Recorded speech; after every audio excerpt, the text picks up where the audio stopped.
ሰላም ጤና ይስጥልን ውድ የቻናላችን ተከታታዮች ፕሮግራማችን ቤተሰቦች፣ ይህ አብዲራዋ ቲዩብ ነው። ፕሮግራማችንን ላይክ በማድረግ እንድትጀምሩ፣ አዲስ የሆናችሁ ሰብስክራይብ በማድረግ ለቻናላችን ቤተሰብ እንድትሆኑ የደወል ምልክቷን እየተጫናችሁ ቻናላችንን እንድትቀላቀሉ በአክብሮት እየጋበዝን ይህንን ፕሮግራም ከሀገር ውጭ የምታደምጡ የቻናላችን ተከታታዮች የሁል ጊዜ ድጋፋችሁን በሱፐር ስቲከር፣ ሱፐር ቻት፣ ሱፐር ታንክስ ድጋፍ እንድታደርጉ በአክብሮት እየጋበዝን ሁለተኛ ክፍል ፕሮግራማችን ከዚህ የመጀመሪያ ፕሮግራም በአርሴናል እና ቼልሲ የሚካኤል አርቴታ አርሴናልን እንዴት የፔፕ ጋርዲዮላ ማንቸስተር ሲቲ እሁድ ምሽት በነበረው የካራቦ ካፕ ፍጻሜ የአርቴታን አርሴናልን በዘንድሮ የውድድር ዓመት በአስደናቂ ጉዞ ላይ የሚገኘውን ምርጡን ቡድን በ50 ጨዋታ 4 ብቻ የተሸነፈውን ለአራቱ ሽንፈቶች ቢያንስ በትንሹ ከ10 ጨዋታ በላይ ጊዜ የሚወስድ ቶሎ ለሽንፈት እጅ የማይሰጥን ቡድን በከፍተኛ ሁለተኛ 45 ፍጹም የጨዋታ ብልጫ ዶሚኔት አድርጎ የፔፕ ጋርዲዮላን ዋንጫ የመራብ ደረጃን በድጋሚ ባሳዩበት ምሽት ላይ የተለያዩ ታክቲካል ሂደቶች የበለጠ በተለይ የአርሴናልን መዳከም የአርሴናልን ክፍተት ኤክስፕሎት የማድረግ ከፍተኛ ጥንካሬ ብልሃትና ብልጠትን የፔፕ ጋርዲዮላ ማንቸስተር ሲቲ አሳይቶ ነው እንግዲህ አሳማኝ በሆነ ብቃት ምንም አይነት የምክንያት ወይም በዛ ጨዋታ በልዩነት የሚነሳ የተለየ የአንድ ቡድን ጨዋታ ላይ ወይም የዳኝነት ተጽዕኖ ወይም በተለያዩ ምክንያቶች የታገዘ ሳይሆን በሲቲ ኢፌክቲቭ መሆንና ዋንጫ ላይ ማንቸስተር ሲቲ ምን እንደሚመስል ወደ ዋንጫ ስቴጅ አንድ ቡድን በጥንካሬው ላይ መገኘት ሲኖርበት እንደ ማንቸስተር ሲቲ የሚለውን ስያሜ ያገኘበት ምሽት ነው። ፋይናል ሊመስል የሚችለው በሲቲ ስታንዳርድና ኳሊቲ መገኘት ነው። ሲቲ በሚፈልገው ስታንዳርድና ለጋርዲዮላ አመቺ በሆነው የጨዋታ ስልት ነው።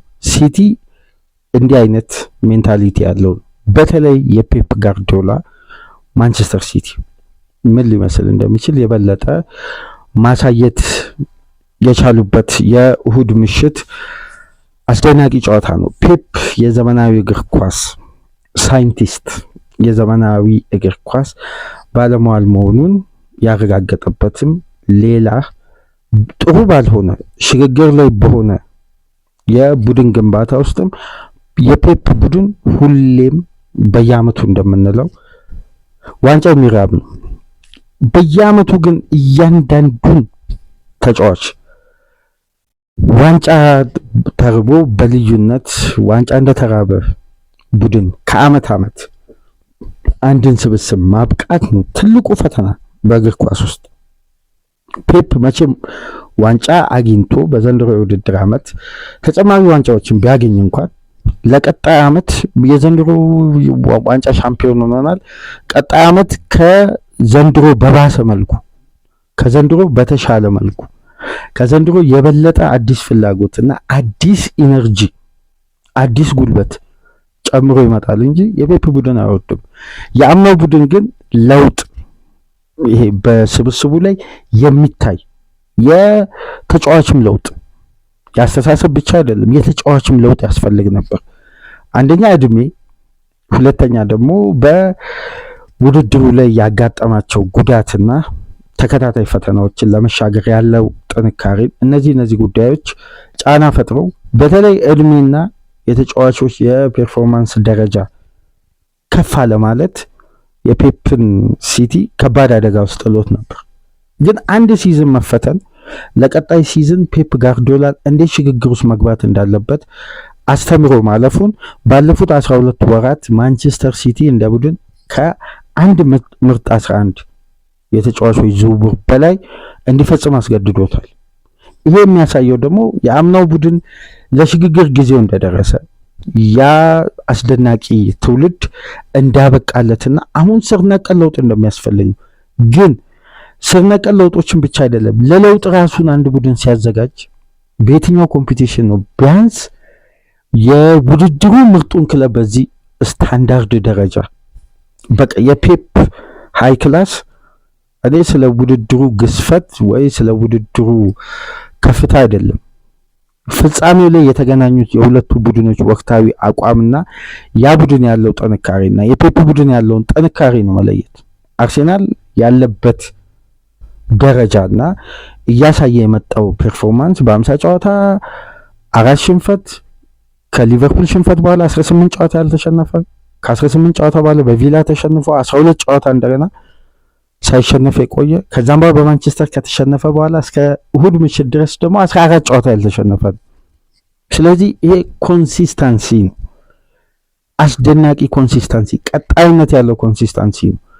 ይሄን ቡድን ግን በዚህ አይነት ከፍተኛ የጨዋታ ብልጫ ማሸነፍ አንደኛ ውድድሩ ስላለው ግዝፈት ካየን በተለይ ለፔፕ ጋርዲዮላ ሚዛን ላይ የሚቀርብ አይደለም። ምክንያቱም ከዚህ ውድድር አቅም በረጅም ርቀት ከፍ ያለ አሰልጣኝ ዘመናዊን እግር ኳስ እኮ ለውጥ በሚታይ ደረጃ ያመጣ ከአሰልቺ የእንግሊዞች ረጃጅም ኳስና የሄዲንግ ኳስ በመሬት ያለውን እንቅስቃሴ በስፔን የጀመረውን ለውጥ በጀርመን ቀጥሎ ከጀርመን እንግሊዝ ምድር ላይ ደግሞ ዶሚኔት አድርጎ አሳማኝ በሆነ ሃይ ስታንዳርድ ኳሊቲ ፔፕ ጋርዲዮላ ፐርፎርም ሲያደርግ የቆየው። የእሁድ ምሽቱ ግን አንዳንዴ እንደዚህ ክላስ ያላቸው አሰልጣኞች ፍጻሜ ላይ ሲደርሱ የዛን ጨዋታ ሞመንት እንዴት ክሬት ማድረግ እንደሚችሉና ፍጻሜ ሲባል መመዘኛቸው ኳሊቲያቸው የሚለካው የዋንጫው ግዝፈት አይደለም የፍጻሜ ጨዋታ መሆኑ ብቻ። ለምን ኮምፒቲሽን ላይ ነው ከዛም የወረደ ውድድርም ሊሆን ይችላል። በወዳጅነት አንድ ዋንጫ የሚያሸልም 800,000 ፓውንድ የሚያሸልም ፍጻሜ ጨዋታ አይሆን። መለኪያቸው ጣራው ግን ፍጻሜ መድረስ፣ ፍጻሜ ማሸነፍ ነው። ስለዚህ በሚጠበቁት ደረጃ መገኘት ደግሞ አንዳንዴ የስታንዳርድና የኳሊቲ ልዩነት። ለዚህ ነው በዘመናዊ እግር ኳስ ውስጥ እንደ ፔፕ ጋርዲዮላ ዶሚኔት የማድረግ አቅምን በልዩነት ያሳየለ። ለዚህም ይመስላል የጋርዲዮላ የዋንጫ መደርደሪያ እሁድ ምሽት 40ኛው ዋንጫ በስኬት ያጠናቀቀው። ፔፕ ወደ ስልጠናው ከመጣበት ጊዜ አንስቶ ከፔፕ ጋርዲዮላ ጋር በዋንጫ ድል የሚፎካከረው አሰልጣኝ ያለው የዋንጫ ቁጥር 19 ነው። ሉዊስ ኤንሪኬ 19 ዋንጫ፣ ጋርዲዮላ በእጥፉ ነው የሚበልጠው። ግን የዘመናዊ እግር ኳስ ስትራቴጂና ዋንጫን የማሸነፍ ትልቁን አቅም ከተመለከታችሁ ከአንደኛና ሁለተኛ ላይ የተቀመጡ አሰልጣኞች የሚከተሉት የጨዋታ ፍልስፍና ግን ምን ያክል በዘመናዊ እግር ኳስ ውስጥ ልዩነት እንደሆነ ዋንጫ ለማሸነፍ ዋስትና እንደሚሰጥ ሎ ብሎክ ጥብቅ የሆኑ የመከላከል ስትራክቸሮች መቼም ዋንጫን በውድድር ዓመት ውስጥ ኮንሲስተንሲ ሊኖረው ይችላል፣ ላይሸነፍ ይችላል። ነገር ግን ዋንጫን ድል ለማድረግ በተለይ ኮምፒቲሽን ላይ ይሄ በነገራችን ላይ የእሁድ ምሽቱ ጨዋታ ካራቦ ካፕ ፍጻሜ መሆኑ አንዳንዴ ከዋንጫው ግዝፈት አንጻር ክሬዲቱን ለመስጠት ወደዛ ወደዚህ የሚሉ የተለያዩ እንትኖች አሉ። የዚህን ውድድር ግዝፈት ለመመልከት ወይም በሌሎች ስታንዳርድ አይሁን እንጂ የተገናኙ ሁለት ክለቦች ያላቸውን ወቅታዊ ደረጃ ለተመለከተ ግን ለአንደኛው ኳሊቲ ማሳያ፣ ለሌላኛው በተለይ ለሚካኤል አርቴታ ደግሞ ከፍተኛ ትምህርት ነው። በቀሪ 15ም ከዛ በላይም ጨዋታዎች በዋነኝነት ትልቅ ትኩረት። ምክንያቱም የኮምፒቲሽን ጨዋታዎች ላይ አንድ ቡድን የመጨረሻው ስቴጅ ላይ ደርሶ ምን አይነት ምላሽ መስጠት እንዳለበት፣ በሚወስደው ሪስክ እንዴት ስቴብል መሆን እንዳለበት፣ እንዴት የዛን የጨዋታ ቅርጽ በየትኛው የጨዋታ አማራጭ መቅረብ እንዳለበት በልዩነት ማሳያ ነው። ይሄ የጨዋታ ስትራቴጂ ነው አንድን ቡድን ወደ ስኬታማነት የሚያበቃው ወይም ወደ ሃይ ስታንዳርድ የአሰልጣኝነት ደረጃ ይዞ የሚመጣው። ፔፕ ደግሞ ይሄንን በፍጻሜው በልዩነት አሳይቷል። ለዚህም ነው 40ኛ ዋንጫውን በማሳካት መደርደሪያውን እንግዲህ በሶስቱ ክለቦች መሙላት የቻለው። በእንግሊዝ ምድር ከመጣበት ጊዜ አንስቶ በማንቸስተር ሲቲ ቤት 19ኛ ዋንጫውን ነው ማሳካት የቻለው። በ10 ዓመት ቆይታ 19 ዋንጫ ማሳካት ማለት በአማካይ በየውድድር ዓመቱ የማንቸስተር ሲቲ ደጋፊዎች በአማካይ 2 ዋንጫ የማግኘት እድላቸው ሰፊ ነው ማለት ነው። ወደ 2 ዋንጫ በአማካይ ለመድረስ 1 ዋንጫ ቢያሳካ በአንድ የውድድር ዓመት 2 ዋንጫ ፔፕ ጋርዲዮላ ለሲቲ ደጋፊዎች የሚያበረክት አሰልጣኝ ነው ማለት ነው። ይሄ ምንድን ነው የሚያሳየው? የፔፕ ጋርዲዮላን ዳይናሚክ የጨዋታ ስታይልና የአሰልጣኙ ትልቅነት በዘመናዊ እግር ኳስ ውስጥ ፔፕን የመሰለ ረቂቅ እግር ኳስ የሚጫወት ኮንሲስተንሲ ያለው ስለ ኢንቨስትመንት ሁሌ በንጽጽርነት ሲነሳ በጣም የሚያስገርመኝ ጉዳይ ኢንቨስት የተደረገበትን ተጫዋች ማቀናጀት እኮ ነው ትልቁ ከባዱ ፈተና። ለእያንዳንዱ የውድድር ዓመት ተጫዋች ዋንጫ እንዲራብ ማድረግ፣ ተነሳሽነቱን ከፍ አድርጎ አምና ያገኘውን ዋንጫ ዘንድሮ እንዲደግም በፍላጎት እንዲጫወት ማድረግ። ይሄ እኮ ነው በቡድን ሽግግር ውስጥ ያውም የዓለማችን ከባዱ ሊግ ፈታኙ ሊግ ለ10 ዓመት ቆይቶ በ10 ዓመት ውስጥ ስንትና ስንት ስኬቶችን ነው ወደ ማንቸስተር ሲቲ ይዞ የመጣው። በ6 ፕሪሚየር ሊግ ዋንጫ፣ 5 የካራቦ ካፕ ዋንጫ ድል፣ 5 ጊዜ በታሪክ የካራቦ ካፕን ያሸነፈ ቡድን የለም፣ የአሰልጣኝ የለም በተናጠል በአንድ ቡድን። በተጨማሪም 3 ኮሚኒቲ ሺልድ፣ 2 ኤፍኤ ካፕ፣ 1 ሻምፒየንስ ሊግ፣ 1 ዩኤፋ ሱፐር ካፕ፣ 1 ፊፋ ክለብ ወርልድ ካፕን ለማንቸስተር ሲቲ ያበረከተ በልዩነት ማንቸስተር ሲቲን በከፍታ ላይ ማስቀመጥ የቻለ በዘመናዊ እግር ኳስ ውስጥ የበቀለ እንግዲህ በራሱ የጨዋታ ምስልና ስትራቴጂ የዓለምን እግር ኳስ በአዝናኝነት የበለጠ አስደናቂ እግር ኳስና በተለይ ለእንደነዚህ አይነት ትላልቅ የእርስ በርስ ግንኙነቶች የበለጠ ደግሞ ፈታኝ በሆኑ ከባድ የተጋጣሚ አይነት በሚገኝበት ከድል ውጪ በዛ ጨዋታ ሌላ ተጨማሪ ዋስትና በሌለው ጨዋታ ፔፕ እንዴት ስትራቴጂክ አሰልጣኝ መሆኑን በደንብ የተመለከትንበት ነው። ግን አንድ ጉዳይ ለማንሳት ፔፕ ጋርዲዮላ ከዚህ ፕሮግራም ቀደም ብሎ የአርሴናልን ፕሮግራም መለስ ብላችሁ እንድታደምጡ እየጋበዘ እዛ ፕሮግራም ላይ ያነሳሁት አንድ ጉዳይ አለ። የ4-2-4 ይሄ ሴንተር ኤሪያል ብሎክ ስትራክቸርን ሲከተል በብዛት አንመለከተው። የበለጠ ቡድኖች በተቃራኒው ከሱ ጋር ሲገናኙ የሲቲን ፕሮግሬሲቭ እንቅስቃሴን ሴንትራል ፕሮግሬሲቭን ለመገደብ ባይሆን በስትራቴጂ ይህን ጨዋታ ተጠቅመው የማንቸስተር ሲቲን በዕለቱ የሚገጥሙበትን የጨዋታ ስታይል ሲያሸንፉ ተመልክተናል። ለመጀመሪያ ጊዜ ደግሞ ይህንን ሲያደርጉ የነበሩት አሰልጣኝ የርገን ክሎፕ ናቸው።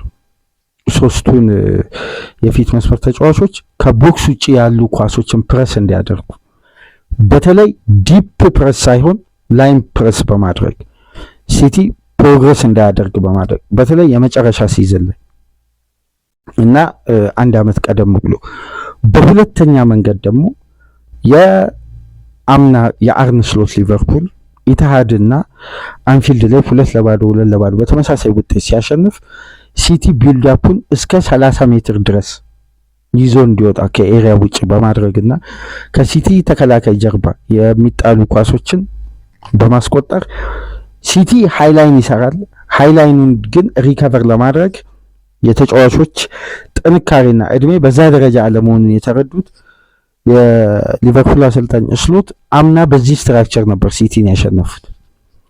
በሌላ በኩል ደግሞ የኤሪክ ቴናግ ማንቸስተር ዩናይትድ 2024 በኤፍኤ ካፕ ጨዋታ ሲቲ ሴንትራል ፕሮግረስ እንዳያደርግና ክንፉንም አማካይ ክፍሉንም በሴንትራል ብሎክ 4-2-4 ጥብቅ በመሆን የሚሸጋገሩ ኳሶች እንዳይኖሩ በማድረግ እና ከተከላካይ ጀርባ ስፔሶች እንዳይፈጠሩ በማድረግ ሲቲን እዛው በሜዳው ገትሮ በመያዝና ስፔሶችን በማሳጣት ውጤታማ ሲሆኑ አይተናል።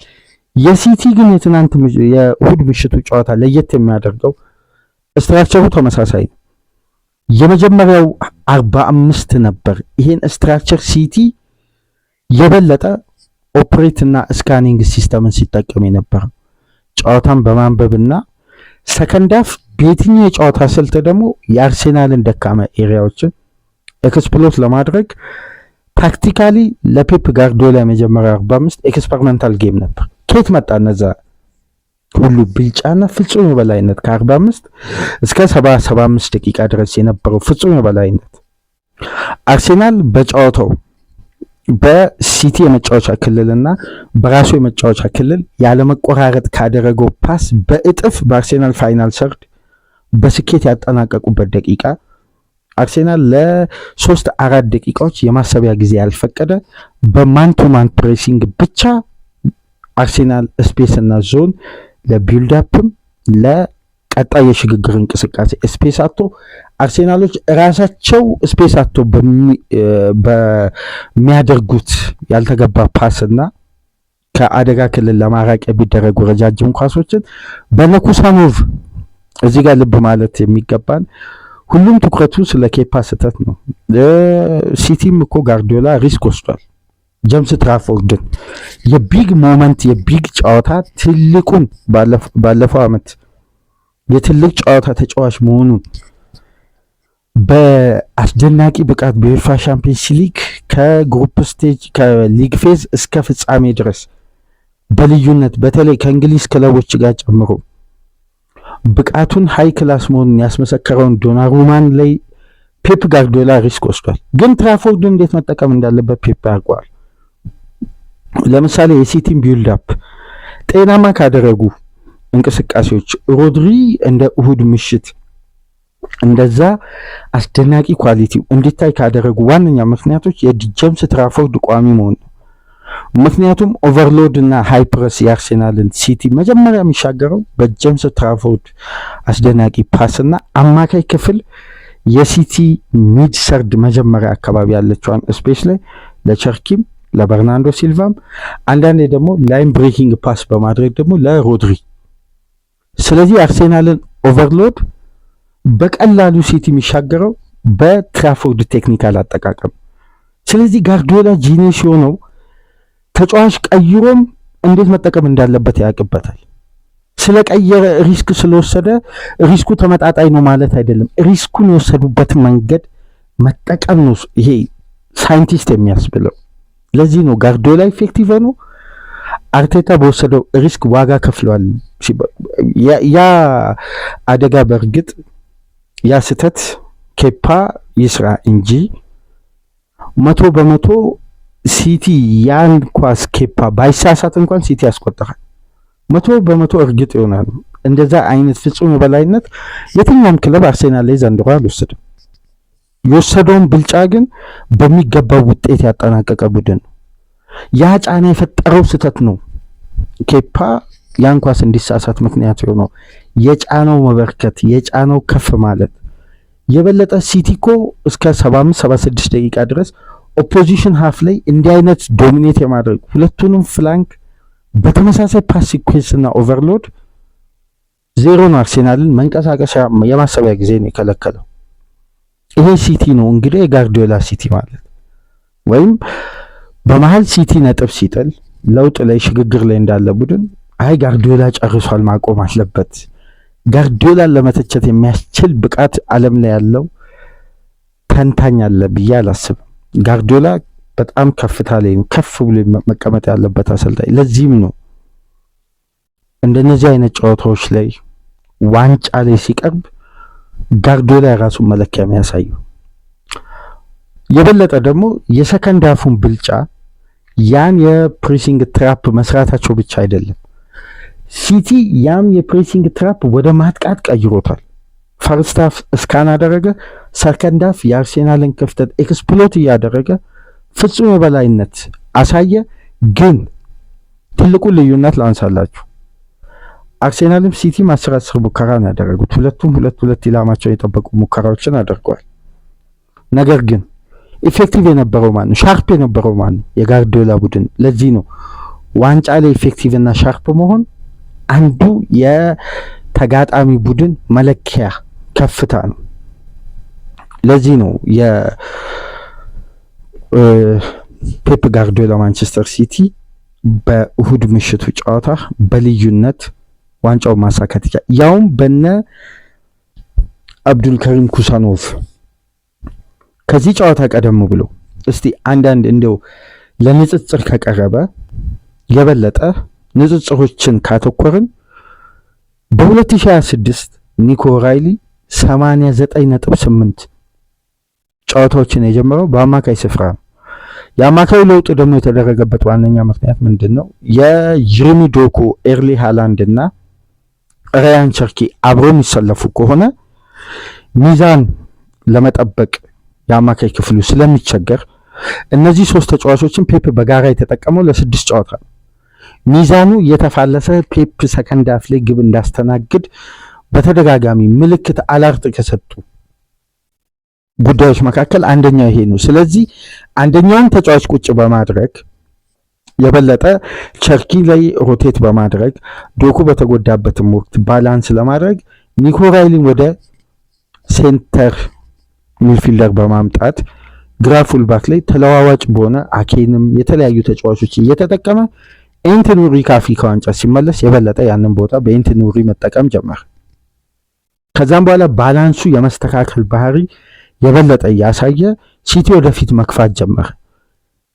ይህን ያክል ጨዋታዎችን በቋሚነት ይሄ የአካዳሚ ተጫዋች ማንቹሪያን የሆነ በዛ ፖዚሽን ላይ እየተጫወተ ጋርዲዮላ የወሰደው ሁለተኛ ትልቁ ሪስክ እነዛን 3 ተጫዋቾች ለመጀመሪያ ጊዜ ከረጅም ሳምንት በኋላ ተጠቀመ። ሃላንድ፣ ቸርኪን፣ ዶኩም በአንድ ጨዋታ በቋሚነት 6 ጨዋታ ነው በነገራችን ላይ በሁሉም ውድድር ጋርዲዮላ እነዚህን 3 ተጫዋቾች የተጠቀሙ። ብዙ ጨዋታ አብሮ በጋራ የጀመሩ ይመስለናል። አብሮ በጋራ አልጀመሩ፣ ሮቴሽኖች ነበሩ በጣም ባላንስ ለመጠበቅ። ወይም በደንብ አስተውላችሁ ከሆነ ሃላንድን በመርሙሽ ሲቀይር ቸርኪና ዶኩም ሜዳ ውስጥ ሊያቆይ ይችላል። ወይም በሌላ ተጫዋች ሃላንድን ለእረፍት ወይም በጉዳት ምክንያት ዘንድሮ ሲቀይረው እነዚህ ተጫዋቾች አብሮ ከፊት ለፊት ሊጫወቱ ይችላሉ፣ አማካይ ክፍሉ እንዳይጋለጥ። ሁለተኛ ትልቁ ሪስክ የተወሰደው በዚህ ጨዋታ ይሄ ነው። 3ቱን አብሮ በጋራ ያጫወተ። 3ቱ አብሮ በጋራ የሚጫወቱ ከሆነ ባላንሱን ለመጠበቅ ወደ አማካይ ስፍራ ኢንቨርት ያደረገውን ኒኮ ራይሊ ወደ ግራ ፉልባክ ወሰደ በድጋሚ። ይሄ በራሱ ባላንስ ያሳጣል። ይሄ ብቻ አይደለም፣ የኋላ መስመሩ እኮ በሲቲ 4 የኋላ መስመር ያለፉትን ከ2023-24 እስከ 2016-17 የፔፕ ጋርዲዮላ የመጀመሪያ ዓመት አንስቶ ተመልከቱ። ይሄ ባክፎር ያለውን ጥንካሬ እንዴት ነው አንድ ቡድን ኤክስፕሎት ለማድረግ የሚቸገረው? ታክቲካሊ የዛ ቡድን ባላንስ አጠባበቅና ታክቲካል ስትራቴጂው አስደናቂና ምርጥ ባይሆን ኩሳኖቭ የበለጠ አግሬሲቭ ነው። የተወሰነ ኤክስፒሪየንስ ማሳደግ ያለበት የሊጉ ኢንቴንሲቲ አለ። አኬ የጉዳት ሪስክ አለበት። ኒኮ ራይሊ ገና ዘንድሮ ወደ ዋናው ቡድን አድጎ ለፔፕ ፐርፎርም እያደረገ ነው። ማቲያስ ኑኔስ ከአማካይ ስፍራ ወደ ግራ ወደ ቀኝ ፉልባክ የተቀየረ ተጫዋች ነው። ስለ 4ቱ ተጫዋቾች ፖዚሽን ካሰብን አርሴናል በዘንድሮ የውድድር ዓመት ኮንሲስታንሲ ያሳየበት ባክፎር በአብዛኛው ቲምበር ነው እዛ ቦታ ለውጥ የተደረገው። ቤን ዋይት ደግሞ የበለጠ መግባት ለአርሴናል አታኪንግ ማይንድ ምርጥ ተጫዋች ነው። ስለዚህ የአርሴናልን የአራቱን የተከላካይ ክፍልና የሲቲን ከተመለከታችሁ የበለጠ በጥንካሬው ላይ ያለው ቡድን ማነው? አርሴናል። በሁለተኛ ደረጃ የሲቲ አማካይ ክፍል ባላንስ አለመጠበቅ ከኤሲኤል ጉዳት በኋላ ሪከቨር ለማድረግ የተቸገረው የሮድሪ ብቃት በአንዴ ከፍ እንዲል ረጅሙን ሳምንት ቤንች ላይ ያሳለፈው ጄምስ ትራፎርድ የፓስ አኩሬሲውን ተጠቅሞ የተከላካይ ክፍሉን ተጋላጭነት ባላንስ ማድረግ፣ ሮድሪን ነፃ ማውጣትና በማጥቃቱ በኩል ኢፌክቲቭ መሆን። ይሄ እኮ ሳይንቲስት መሆን ነው። ስለ ውድድሩ ግዝፈት አትመልከቱ።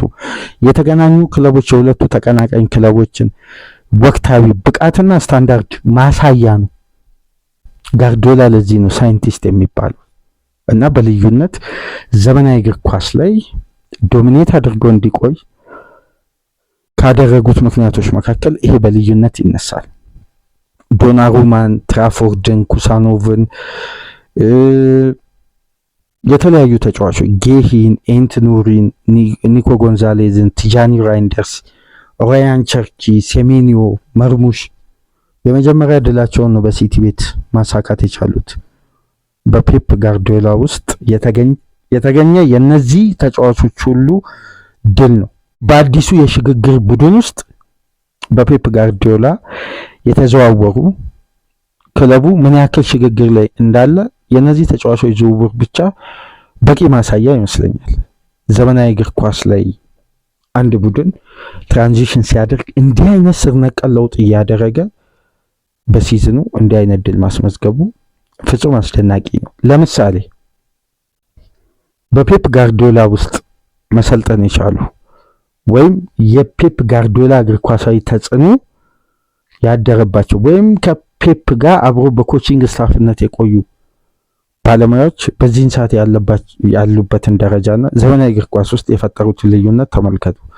ዛቪ ሄርናንዴዝን፣ የፔፕ የእሁዱ ተቀናቃይ ሚካኤል አርቴታን፣ አሁን በአስደናቂ ጉዞና የቡድን ጥንካሬና ጨዋታ ለሚገኘው የኮሞን ሴስ ፋብሪጋዝን ተመልከቱ። በሌቨርኩዘን ታሪክ የሰራውን ዛቪ አሎንሶን ማድሪድን ማሰልጠን የቻለ አሁን እንግዲህ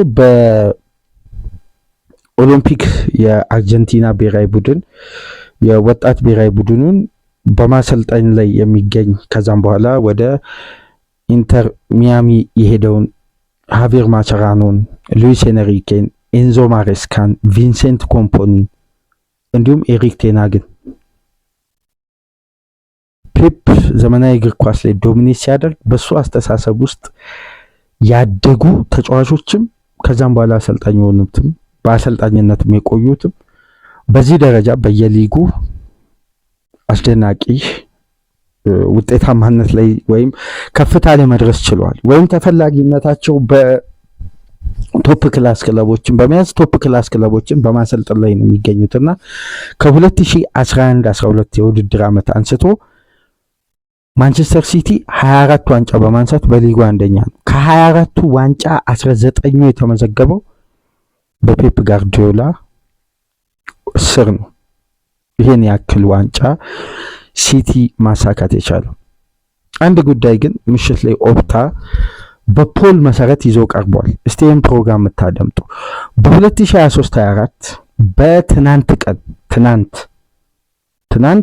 2023-24 በማርች 23 ማለት ነው አርሴናል ፕሪሚየር ሊጉን ከማንቸስተር ሲቲ በ8 ነጥብ ርቆ ይመራ ነበር። በወቅቱ በተመሳሳይ የፔፕ ጋርዲዮላ ማንቸስተር ሲቲ አንድ ቀሪ ጨዋታ አለ፣ የ8 ነጥብ ልዩነት አለ። ከዛም በኋላ በዛ የውድድር ዓመት መጨረሻ የፔፕ ሲቲ ዋንጫውን አሳካ። ከአርሴናል ኋላ በመነሳት ሲቲ በማርች 23 2023-24 በ8 ነጥብ ርቀት ላይ ቆሞ ከዛም በኋላ ደርሶ የሊጉን ዋንጫ አሳክቷል። የዘንድሮ ማንቸስተር ሲቲ ካራቦ ካፕን ፔፕ ጋርዲዮላ በአሰልጣኝነት ዘመኑ ወደ ማንቸስተር ሲቲ ስራ ሲመጣ ያሳካው የመጀመሪያ ዋንጫ በወቅቱ የካራቦ ካፕ ነው። በእለቱ 5 ተጫዋች አዳዲስ ነበሩት ዋንጫ አላነሱ። ከዛም በኋላ ከ10 ዓመት በኋላ 5ኛውን የካራቦ ካፕ ፔፕ ሲያሳካ 7 ተጫዋቾች ዋንጫ አላነሱም ነበር በፔፕ ማንቸስተር ሲቲ ውስጥ። ፔፕ ይህን ታሪክ መድገም ችሏል። ታዲያ በ2023-24 የተፈጠረውን የፕሪሚየር ሊጉን አስደናቂ ካምባክን ከአሁን በኋላ ባለው ለዋንጫ ፉክክር ጉዞ የ9 ነጥብ ልዩነት ሲቲ አንድ ቀሪ ጨዋታ እያለው የሚካኤል አርቴታ አርሴናልን ደርሶ ዋንጫን የማስጣል አቅም አለው ካላችሁ በኮሜንት መስጫ ከነ ምክንያቱ አይ አርሴናል የዘንድሮ ጥንካሬ የበለጠ የዋንጫ አድቫንቴጁን ሲቲ ቀደም ብሎ በአንዳንድ ጨዋታዎች ላይ ባሳየው መንሸራተት አርሴናል አድቫንቴጁን አስፍቷል። ካሁን በኋላ በፕሪሚየር ሊግ የመድረስ ቻንስ የለውም የምትሉ ደግሞ ከነ ምክንያቱ ማስቀመጥ ትችላላችሁ። ለማንኛውም ፔፕ የዘመናዊ እግር ኳስ ሳይንቲስት መሆኑን ይሄ ፕሮግራም ለ30 ደቂቃ ከእናንተ ጋር ቆይታ አደረግን። ፕሮግራማችንን ላይክ አድርጉ። ላይክ ስታደርጉ የዚህም ፕሮግራም ተደራሽነት ተደማጭነት ከፍ ስለሚያደርግ ላይክ እያደረጋችሁ አድምጡን። አዲስ ከሆናችሁ ደግሞ የደወል ምልክቷን ተጭናችሁ ቻናላችንን እንድትቀላቀሉ ሰብስክራይብ እንድታደርጉ በአክብሮት እየጋበዝን ይህንን ፕሮግራም ከሀገር ውጭ የምታደምጡ በሱፐር ስቲከር፣ በሱፐር ቻት፣ በሱፐር ታንክስ ድጋፍ አድርጉ። ከዚህ ፕሮግራም በመቀጠል የብሩኖ ፈርናንዴስ የሊጉ አስደናቂ የክሬቲቭ አማካይ የሆነበትን በተጨማሪ ኤንዞ ፈርናንዴስ ከቼልሲ ለመልቀቅ ዳርዳር ማለት መጀመሩንና የመልቀቅ እድሉ ከፍ እያለ ማምጣቱን በስፋት በእንግሊዝም በስፔንም በሌሎች ሚዲያዎችም እየተዘገበ ነው። ስለ ኤንዞ ፈርናንዴዝ የዝውውር ሂደት የምናነሳውን ፕሮግራም ካሁን በኋላ በሁለት ፕሮግራሞች በድጋሚ እንመጣለን። ከዚህ ፕሮግራም ቀደም ብሎ የአርሴናል ከፍተኛ ታክቲክ በማንቸስተር ሲቲ መበለጥን ትኩረት አድርገን ኦቨርሎድ በሚል አርዕስት ወደ እናንተ አድርሰናል። ይህንን ደግሞ በእንዲህ መልኩ ወደ እናንተ ተደራሽ አደረግን። በሶስተኛ ክፍል ፕሮግራም ከተወሰኑ ደቂቃዎች በኋላ ወደ እናንተ ተመልሰን እንመጣለን። እስከዛው ድረስ ሰላም ቆዩ።